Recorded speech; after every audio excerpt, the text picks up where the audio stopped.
a client to tell me, she was like, girl, when you had this baby, you're not coming back. And I was like, I am coming back. Don't tell me what I'm not going to do. I'm coming back. And literally, once I had my son in my arms, and I think after that first 6 weeks that passed of recovery, I was like, I ain't coming back. Yep. I'm not coming back.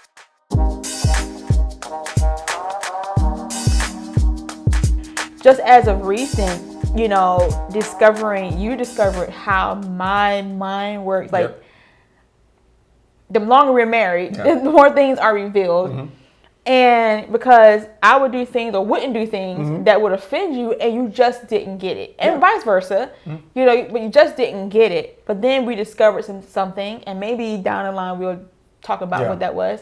But it freed our relationship even more, because now you understand that I'm not doing it because I'm just...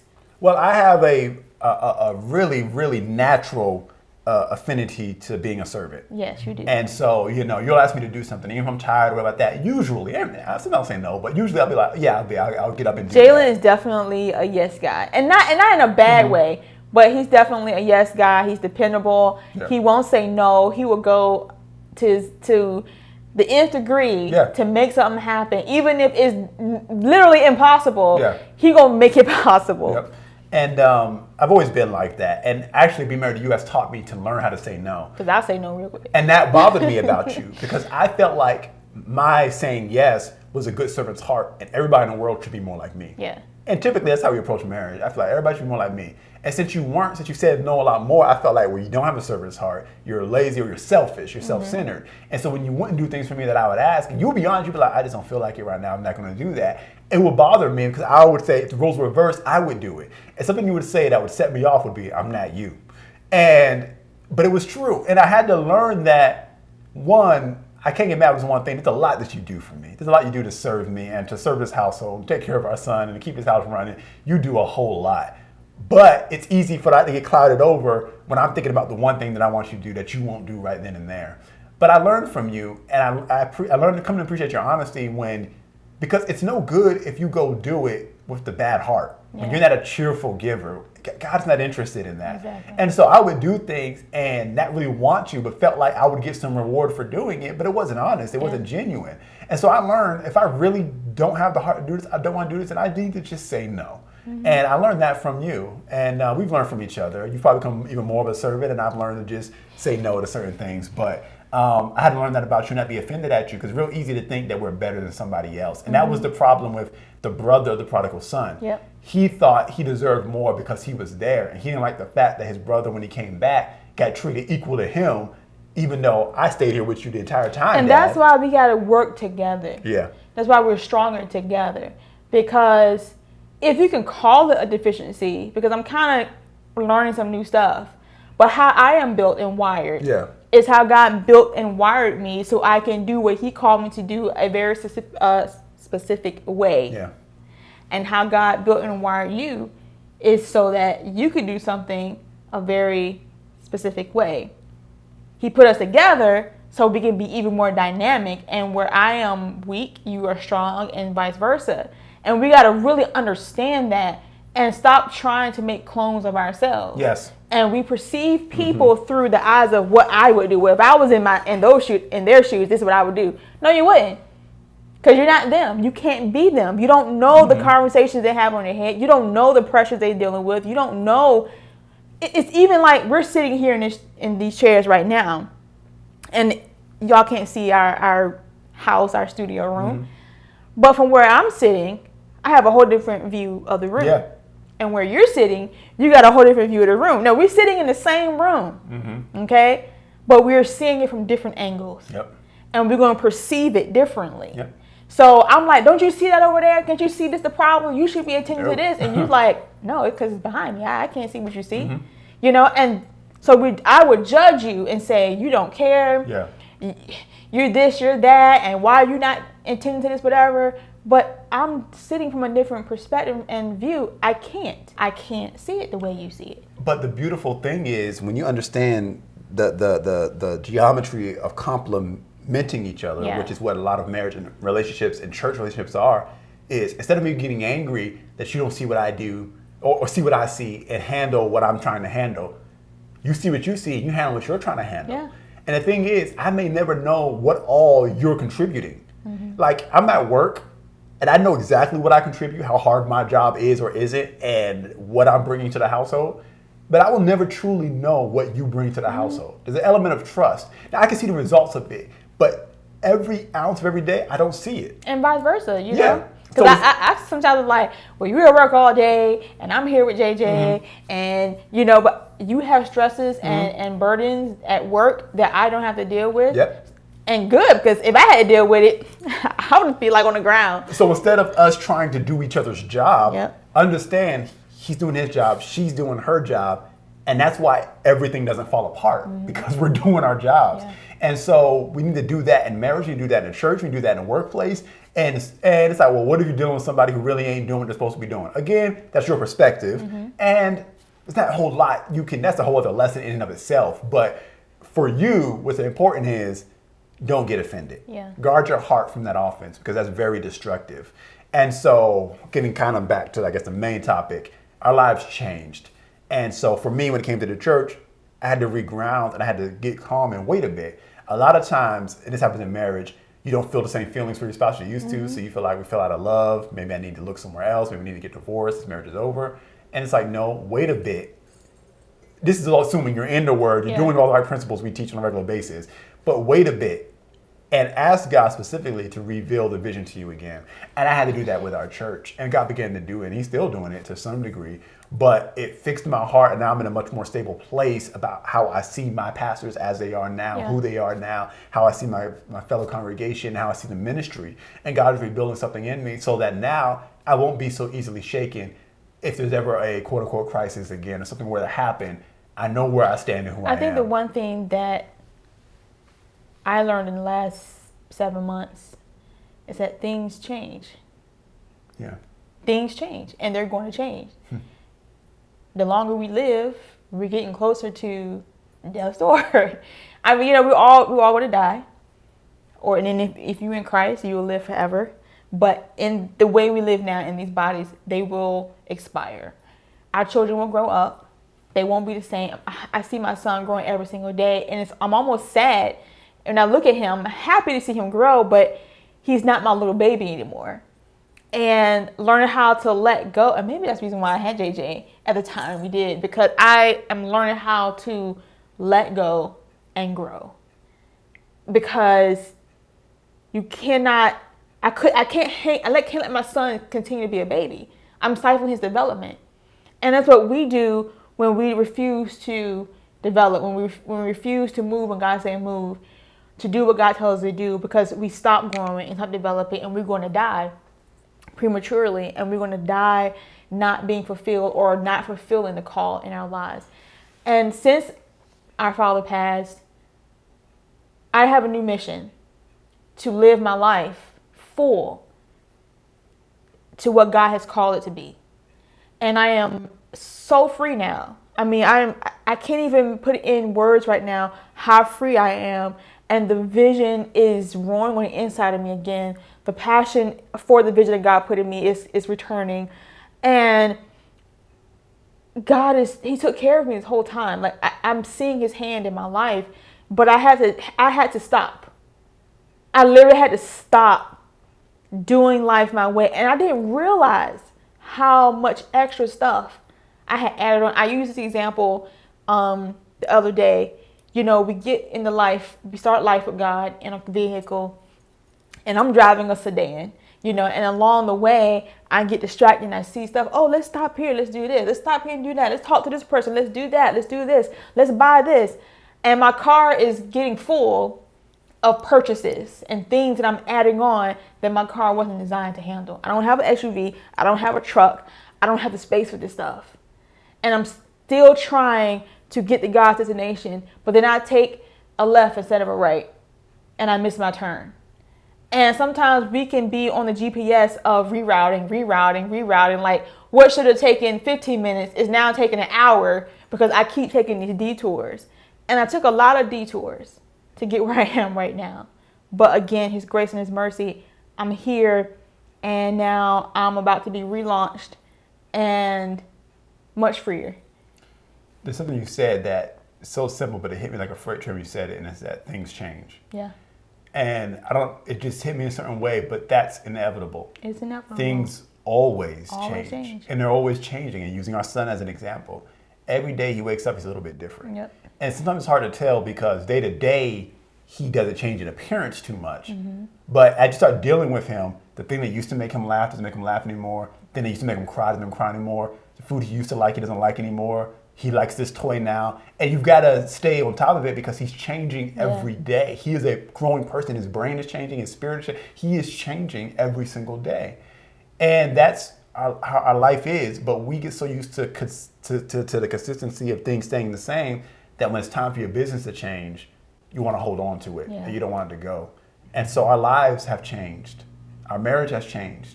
The people in our lives have changed. Our church has changed. Yep. And sometimes when those changes happen, we get offended because we want to stay the same, and so we get offended at the thing for changing. But it's supposed to change. You're supposed to change with it. And you're supposed to change your engagement. And so long as you stay with God, who is the only constant in this universe, the only one who is the same as today, and forever, he's the only one you can ground yourself in so that he can move you with the changes. But I also think that the reason why we get offended so quickly when things change, because we weren't changing along the way. Yep. And God has a way of preparing you for the next level. Mm-hmm. And before my father passed, and I feel like it was like a cram session, getting prepared. The Lord was preparing me for that moment. I didn't know it. And I went back in some notes and some devotional times with the Lord, and the Lord gave me words. I've showed you a prophetic word a year prior to my father passing that the Lord had gave me for my father. And I remember calling my dad and said, "Dad, I don't know what this means, but the Lord told me to tell you this."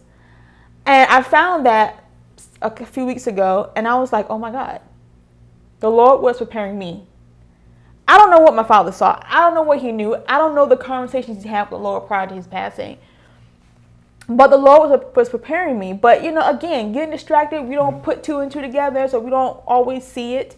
But in those last few months of his life, the Lord's preparing me. And I know you was a big help to me in that, ministering unto me and helping me to accept death and not to be afraid of it. Yeah. And that was a journey for me. And even though I promise you, I'm not in sorrow for my dad's passing. I know where he is. I'm not in sorrow. I'm not grieving in that way. I do miss him because I love him. And he was a big presence in my life. But even to this day, sometimes I'm still learning how to accept that this is the life now. And I have everything. And God has given me everything I need to succeed. And he prepared me for this.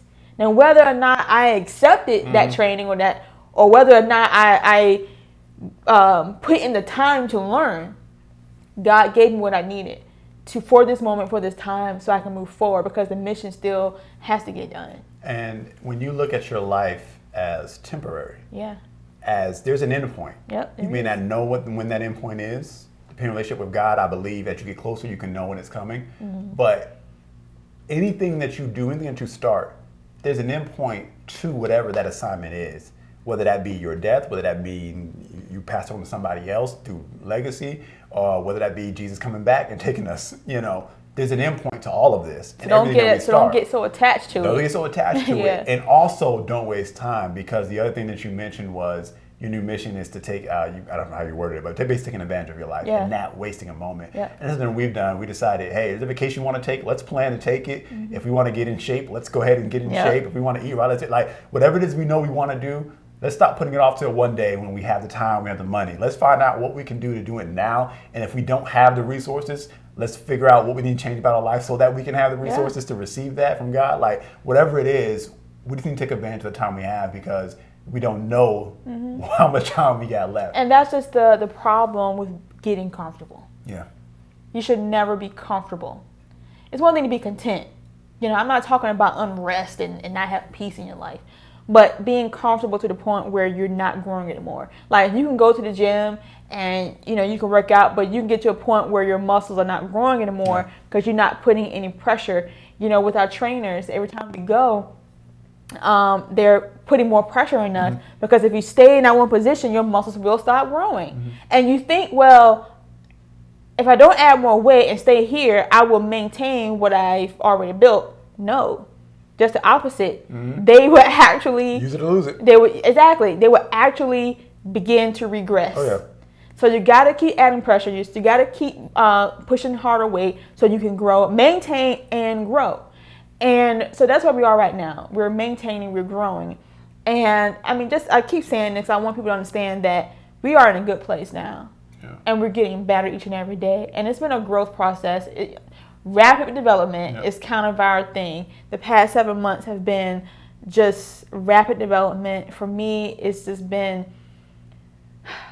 trusting God in my life 100%. And not taking on anything that He hasn't told me to take on. And allowing that grace to guide me. And just be happy. Like, be free. I brought a picture yesterday. We still decorating our home.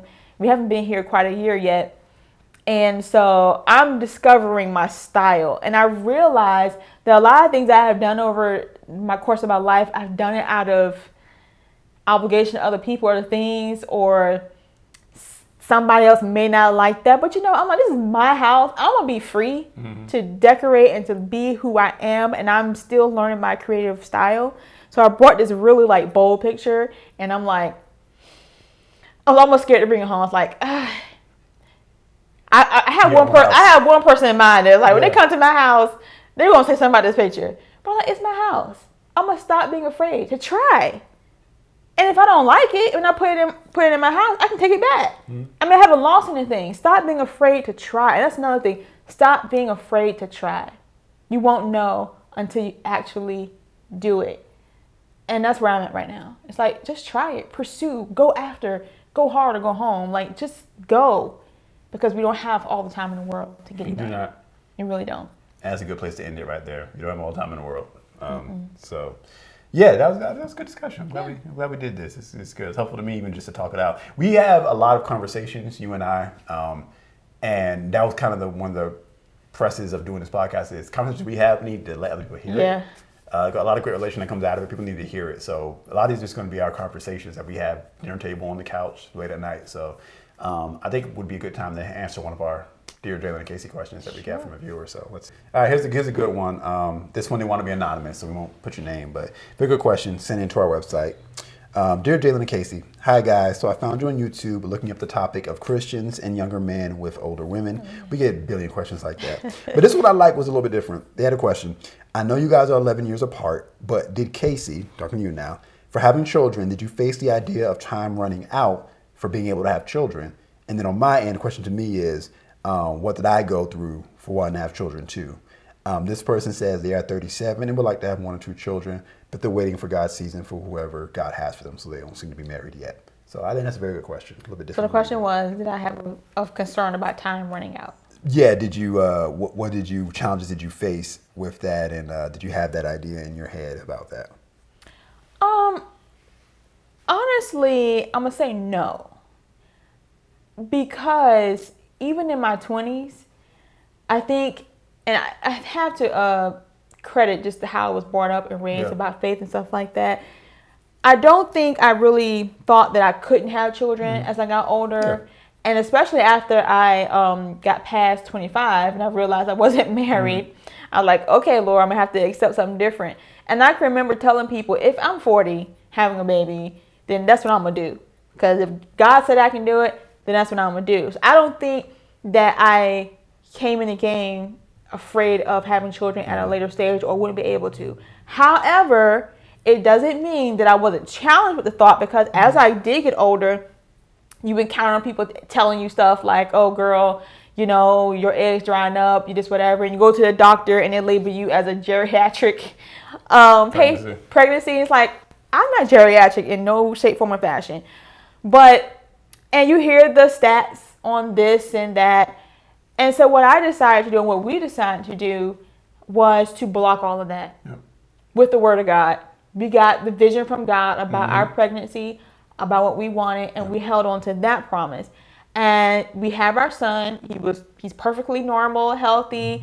We conceive perfectly normal and healthy without any complications. And the question is, do we plan to have more kids? Yes. And we'll walk that journey out in faith like we did for this one. So personally, no. But I do get it. And because right up to I guess my biggest fear was mostly, would I be able to recover my body? Oh, that was it. Okay. Okay, because y'all girl, look, I'm a thick girl, and that's fine for now. But I've had issues with my weight and, getting in shape and stuff like that. And I can remember saying to God, I just want to lose weight first. I don't want to get pregnant and be this size. Because if I get pregnant and be this size, I'm going to be a whale, and I'm not going to lose this. I had a fear on that end. But I can distinctly remember one day I said, Lord, I'm done being afraid. I'm going to trust you with my body and with my life. And I will accomplish what I've set to accomplish. And it wasn't long after that, like a few weeks later, we conceived, we got pregnant, boom. And I enjoyed my pregnancy. I felt so beautiful being pregnant. And I wasn't any skinnier. I was only getting bigger. And so after JJ was born, 6 weeks later, opportunity came for us to start our fitness journey. And God is continuing to bless us along the way. I'm not stressing out over weight loss. I'm not stressing out over my body and all those things. But the moral of the story is trust God with your life, your pregnancy, your fitness, your shape, your health, all those things. Trust God 100% and get the word on it. Yeah, and if you need help with getting the word on it, good book to recommend is Supernatural Childbirth by Jackie Mays. Very good book to read. Now, for me, did I have any concerns or anything like that? No, my doubts from the enemy came in right when we were about to get pregnant and as we're getting pregnant. And but like I said, we got the word on it. That's how I know how to handle situations. When I have a doubt about something, even before we got married, when those moments come, get the vision from the Lord and trust in the word that he spoke to you. And that's what solved it for us. And there was moments up and down throughout the whole 9 months. Like we got a report one time that they found something when he was developing in his heart. It was like a calcium deposit or something like that. And they were saying there were no other markers, but that marker is a marker for someone being born with Down syndrome. And so we had to go spend money on a test and all this stuff. And after we realized what the deal really was, we realized it was a waste of time and we shouldn't even bother with it. And all it did was introduce more doubt. But at the end of the day, it wasn't even that big a deal, and he's obviously fine now. So there were different things like that, but we just stayed in faith. We had people that were in agreement with us, and that was that. So it didn't really hit me until then. But that tends to happen when you start any new venture, any new project, like having a baby. Doubts come in. That can happen at any age. But that was it. But no, like I said, we're going to have more children, and I'm not concerned. Yeah, because you understand, the Bible don't talk about this. Age does not determine the quality of your life. You do. Yep.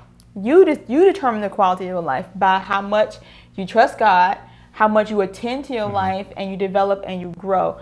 And the one thing you have to be is extreme. I have always been, even in my younger days, very extreme about my belief about myself. Yeah.